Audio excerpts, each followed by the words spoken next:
The Buffalo Soldiers are arguably the most famous cavalry unit in American history. They have found their way into classic songs, movies, and Western novels.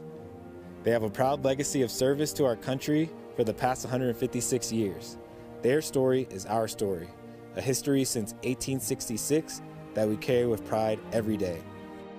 During the Civil War, 186,000 African American men fought for the Union and distinguished themselves as soldiers. Following the Civil War, Congress decided to reduce the size of the Army dramatically. There was a shortage of soldiers to protect settlers from attacks, and new units were necessary to help in the expansion west. Congress decided to retain them and created colored cavalry to help with this expansion. These men became the first black regular Army soldiers. They were given many names, but only one ever meant anything to the African American men and women of the armed forces, the Buffalo Soldier. The post-battle spotlight shone brightly on the Buffalo Soldiers. Since the Reorganization Act of 1866, 410 Cav had mainly served in the remotest corners of the West.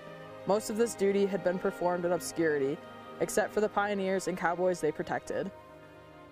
The famous American general John J. Pershing, at the time merely lieutenant in the squadron, wrote by the end of the war that the Buffalo Soldiers had fought their ways into the heart of the American people. He was right from the moment forward. The Buffalo Soldiers served in campaigns from the Civil War to the Spanish-American War, from Vietnam to the Middle East, and most recently in Europe. The Buffalo Soldiers were American icons.